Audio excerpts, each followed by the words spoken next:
Please welcome to speak to us the funniest man on earth, a performer of legendary comic genius, a children's book author of profound depth, an individual of enormous compassion who is doing so much to make our world a better place, the great Jim Carrey.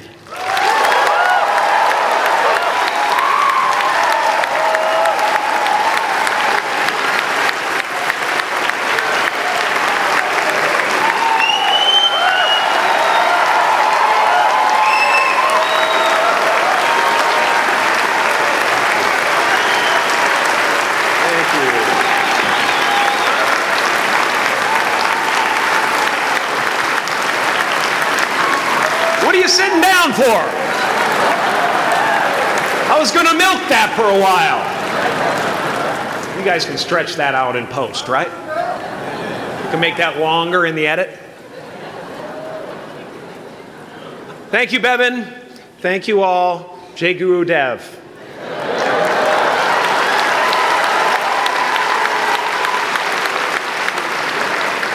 I brought one of my paintings to show you today. I hope you guys are going to be able to see it okay. It's not one of my bigger pieces, so you might want to move down front. Get a good look at it. Faculty, parents, friends, dignified guests, graduating class of 2014. And all the dead baseball players coming out of the corn to be with us today. After the harvest, there's no place for them to hide. Fields are empty. There's no cover there. I'm here to plant a seed today, a seed that will inspire you to move forward in life with enthusiastic hearts and a clear sense of wholeness. The question is, will that seed have a chance to take root? Or will I be sued by Monsanto and forced to use their seed?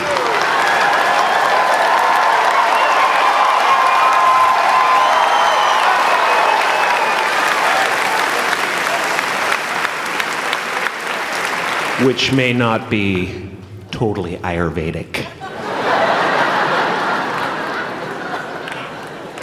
Excuse me if I seem a little bit low energy today, whatever this is. I slept with my head to the north last night. Oh man! Oh man! You know how that is, right kids? Yeah. Woke up right in the middle of Pitta, couldn't get back to sleep till Vata rolled around. Crazy.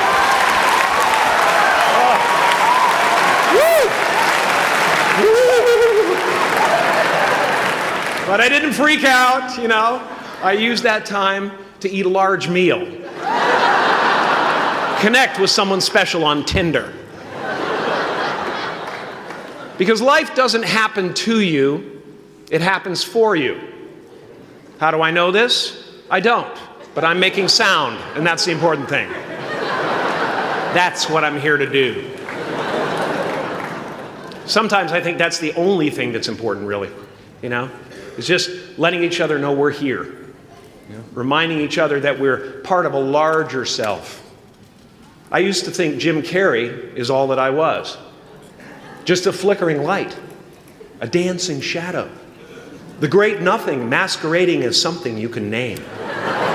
Seeking shelter in caves and foxholes dug out hastily, an archer searching for his target in the mirror, wounded only by my own arrows, begging to be enslaved, pleading for my chains, blinded by longing and tripping over paradise. And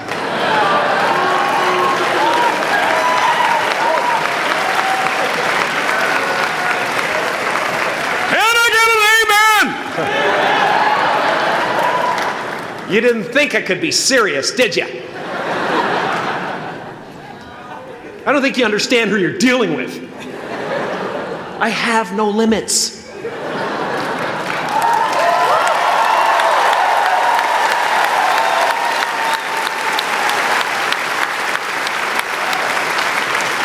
I cannot be contained because I'm the container.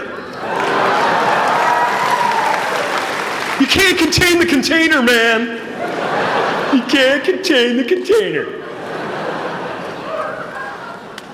I used to believe that who I was ended at the edge of my skin, that I had been given this little vehicle called a body from which to experience creation. And though I couldn't have asked for a sportier model, it was, after all, a loaner and would have to be returned. Then I learned that everything outside the vehicle was part of me too. And now I drive a convertible.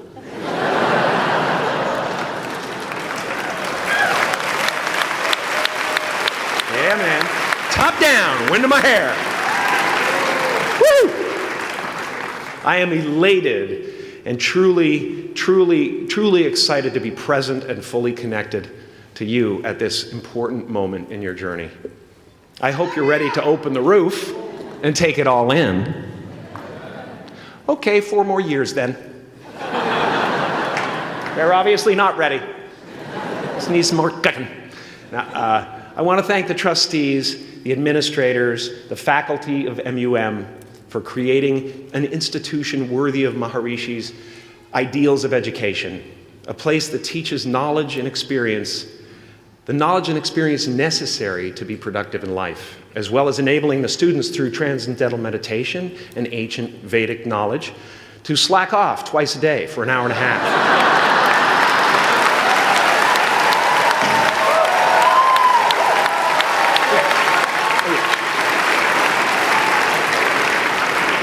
Don't think you're fooling me.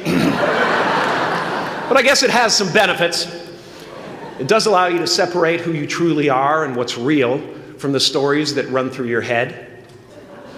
You have given them the ability to walk behind the mind's elaborate set decoration and to see that there's a huge difference between a dog that is going to eat you in your mind and an actual dog that is going to eat you.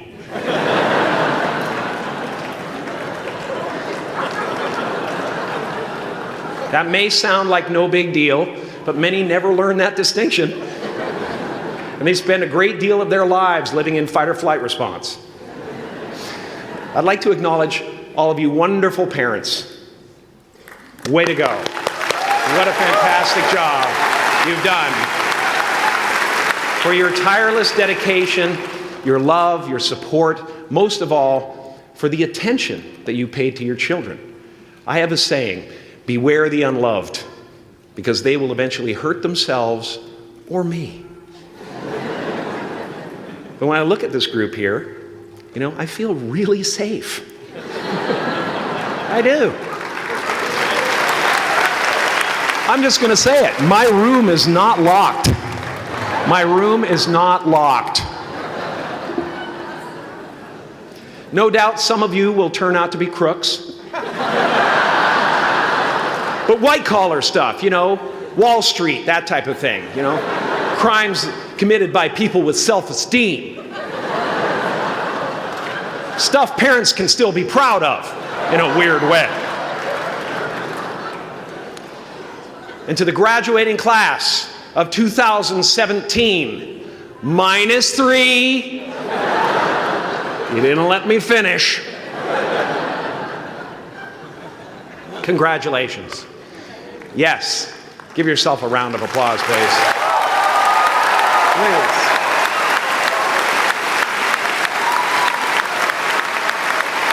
Yeah.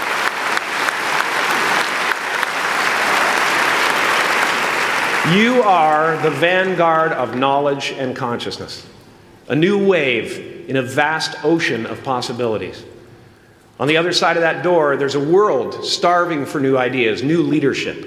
I've been out there for 30 years. She's a wildcat. Oh, she'll rub up against your leg and purr until you pick her up and start petting her, and then out of nowhere, she'll swat you in the face. It can be rough out there, but that's okay, because there's soft serve ice cream with sprinkles. I guess that's what I'm really trying to say here today. Sometimes it's okay to eat your feelings.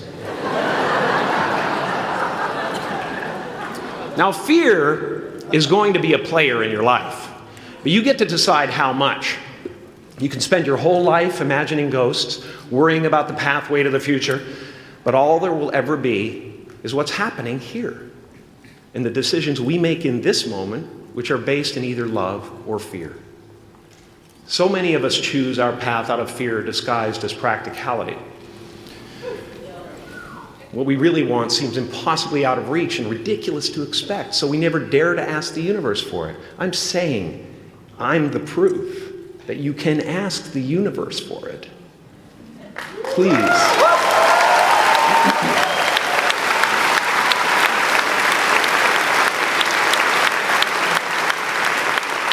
And if it doesn't happen for you right away, it's only because the universe is so busy fulfilling my order.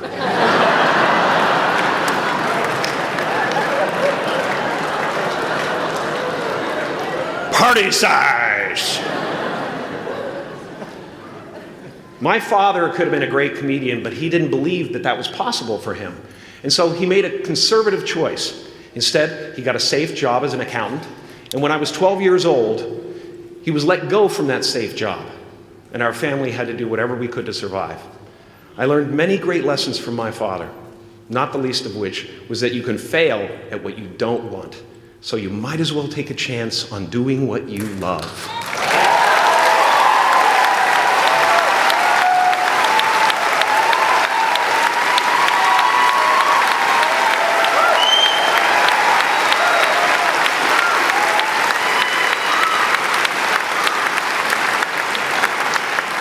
It's not the only thing he taught me, though.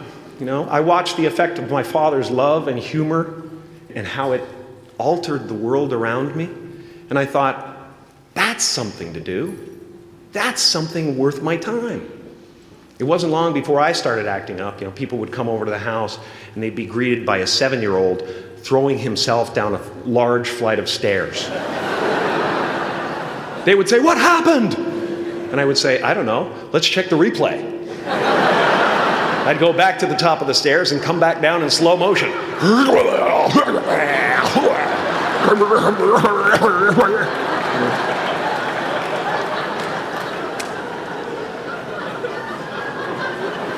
It was a very strange household. My father used to brag that I wasn't a ham, I was the whole pig. And he treated my talent as if it was his second chance. When I was about 28, after a decade as a professional comedian, I realized one night in LA that the purpose of my life had always been to free people from concern, just like my dad. And when I realized this, I dubbed my new devotion the Church of Freedom from Concern. The Church of FFC.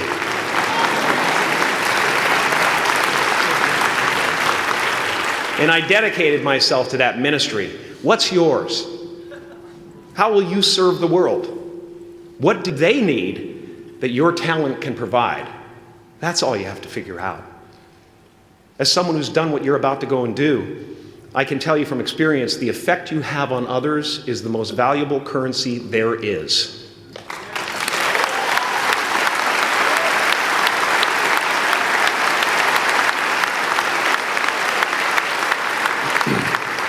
Because everything you gain in life will rot and fall apart, and all that will be left of you is what was in your heart.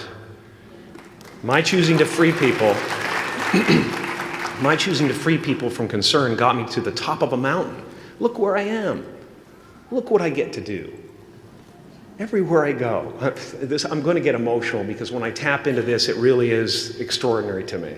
I did something that made people present their best selves to me wherever I go.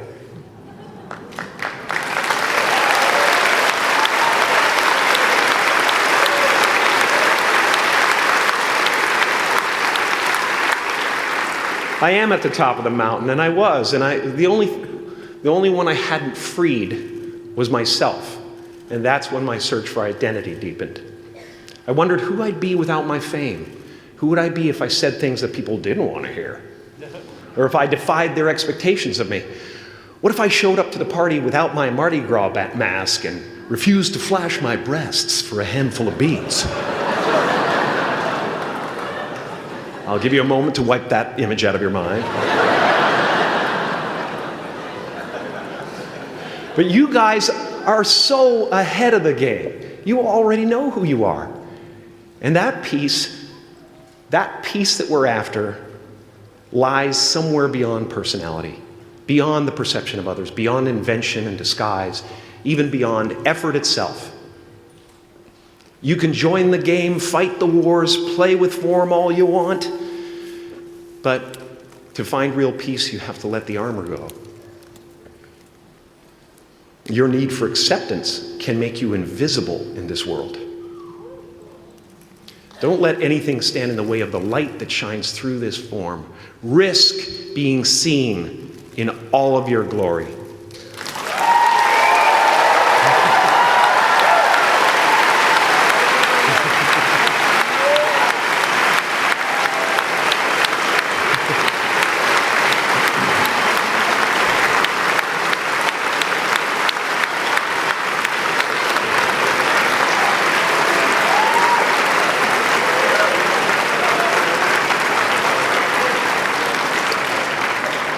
It's not big enough.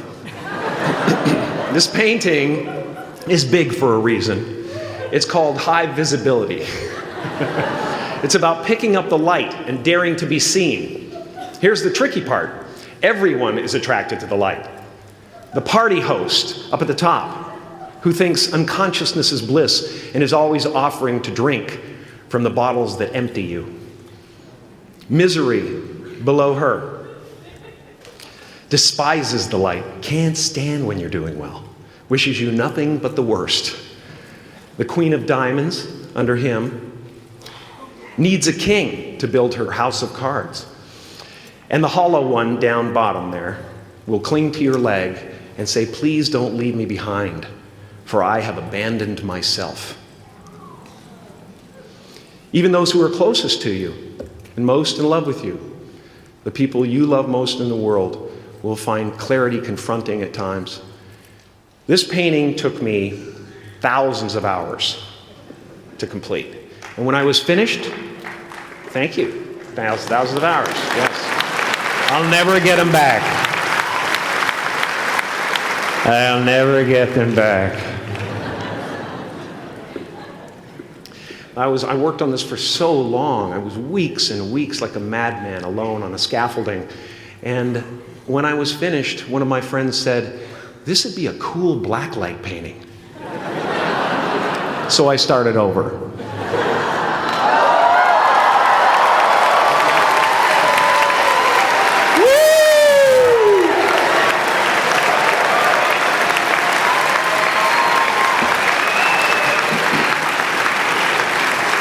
Welcome to Burning Man.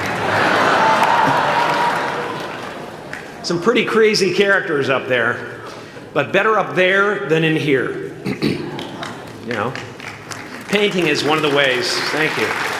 Painting is one of the ways I free myself from concern, a way to stop the world through total mental, spiritual, and physical involvement. But even with that comes a feeling of divine dissatisfaction, because ultimately, we're not the avatars we create. We're not the pictures on the film stock. We are the light that shines through. All else is just smoke and mirrors, distracting, but not truly compelling. I've often said that I wished people could realize all their dreams and wealth and fame, and so that they could see that it's not where you're going to find your sense of completion. Like many of you, I was concerned about going out into the world and doing something bigger than myself, until someone smarter than myself made me realize that there is nothing bigger than myself.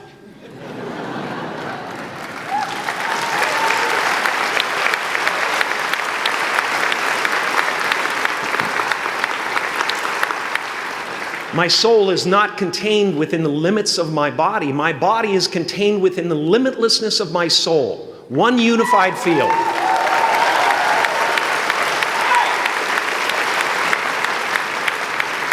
One unified field of nothing, dancing for no particular reason, except maybe to comfort and entertain itself.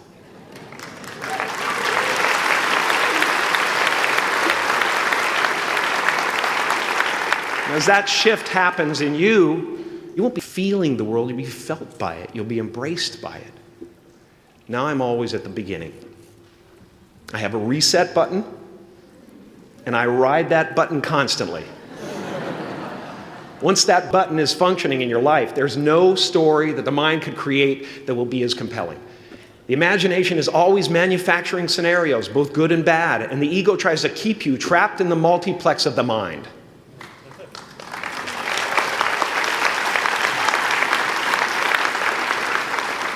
Our eyes are not viewers, they're also projectors that are running a second story over the picture that we see in front of us all the time.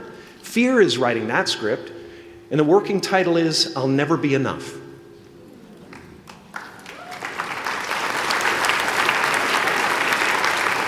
Are you going to look at a person like me and say, how could we ever hope to reach those kind of heights, Jim? How can we make a painting that's too big for our home? How do you fly so high without a special breathing apparatus? This is the voice of the ego. And if you listen to it, there will always be someone who's doing better than you. No matter what you gain, ego will not let you rest. It will tell you that you cannot stop until you've left an indelible mark on the earth, until you've achieved immortality. How tricky is this ego that it would tempt us with the promise of something we already possess?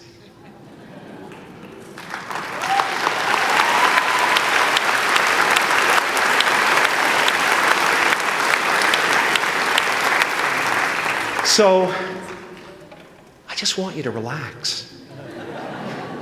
You know, that's my job. Relax and dream up a good life. I had a substitute teacher from Ireland in the 2nd grade that told my class during morning prayer that when she wants something, anything at all, she prays for it and promises something in return, and she always gets what she wants. Well, I'm sitting at the back of the classroom, thinking, wow, my family can't afford a bike, So I went home and I prayed for one.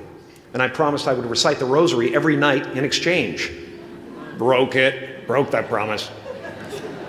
But 2 weeks later, I got home from school to find a brand new Mustang bike with a banana seat and Easy Rider handlebars. Yeah. From fool to cool. My family informed me that I had won the bike in a raffle that a friend of mine had entered my name in without my knowledge whatsoever. So that type of thing has been happening to me ever since. And as far as I can tell, it's just about letting the universe know what you want and working toward it while letting go of how it comes to pass.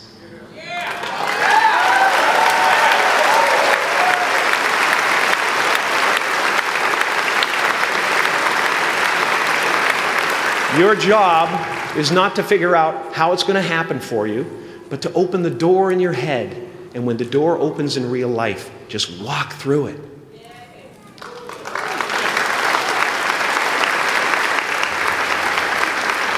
And don't worry if you miss your cue, because there's always doors opening. They keep opening. And when I say life doesn't happen to you, it happens for you, I really don't know if that's true. I'm just making a conscious choice to perceive challenges as something beneficial so that I can deal with them in the most productive way. You'll come up with your own style. That's part of the fun. Oh, and why not take a chance on faith as well?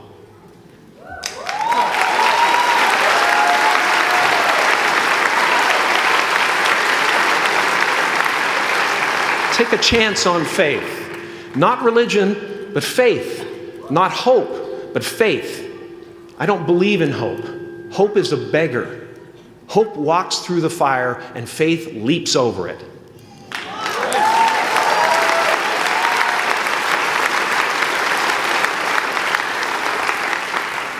You are ready and able to do beautiful things in this world. And after you walk through those doors today, You will only ever have two choices, love or fear. Choose love, and don't ever let fear turn you against your playful heart.